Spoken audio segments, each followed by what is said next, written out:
Very early morning there, but is the atmosphere starting to build? People starting to arrive yet?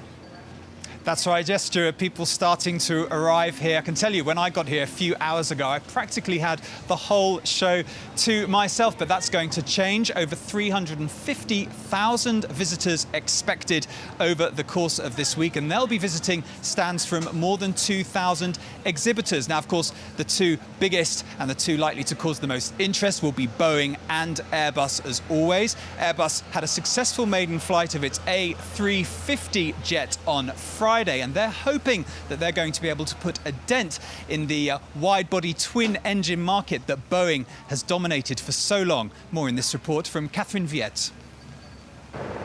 It's shaping up to be the battle of the jumbo jets as Boeing and Airbus compete for orders at the Paris Air Show. Airbus's newest offering, the A350, took its maiden flight Friday, and the company is hoping its momentum will translate into sales. 613 orders have already been placed for the airliner. There's a lot of growth potential in the industry, but we have to be innovative at the same time, not always risk the entire job on a new development to keep the up-and-coming competition in check. For its part, Boeing is hoping to recapture some of the magic after its fleet of Dreamliner jets was grounded. Its innovative lithium-ion battery was the cause, but Boeing promises the problem has been fixed. The Dreamliner has outsold the A350, with sales standing at 833 aircraft for 57 customers. Competition between the rivals is fierce. There is a market of some 2,000 or 3,000 planes. There is a lot of money and employment at stake. This is an extremely important political, social and economic issue. The latest models mark a new generation of lightweight jets designed to save fuel and open up new long-distance routes. Boeing will try to up their game in Paris with an expected new model of Dreamliner to be unveiled. Well, that report from Catherine Viette. And to talk about all of this, I'm joined by Randy Tinseth. Thanks very much for joining us. Now, Randy is the Vice President of Marketing for Boeing Commercial Airplanes. And, well, first of all, I wanted to ask you, Randy, we saw that successful maiden flight from Airbus on Friday. What's your reaction? Well, bringing a new airplane to the market is always an exciting time, and I'd like to congratulate Airbus on their first A350 flight. I'll tell you, we flew our first 787 in 2009. It was a special time. Okay.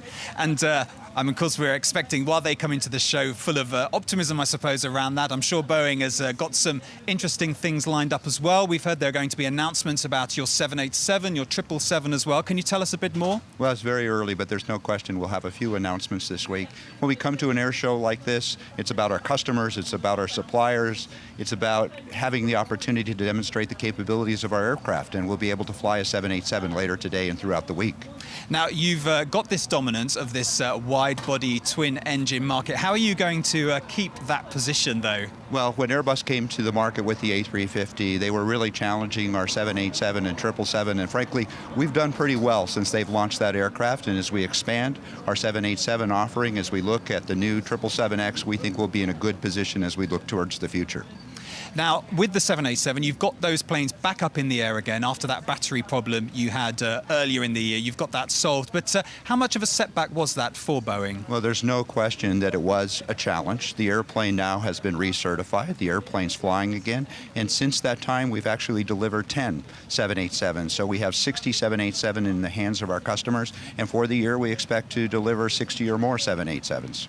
Now, you look after marketing for commercial airplanes. That's seen incredible growth, hasn't it, in recent years? But there are questions. I wonder if you can tell me, where is the demand coming from, and is it sustainable? Well, I think there's no question this is a robust market as we look into the future. Over the next 20 years, the demand for more than 35,000 aircraft.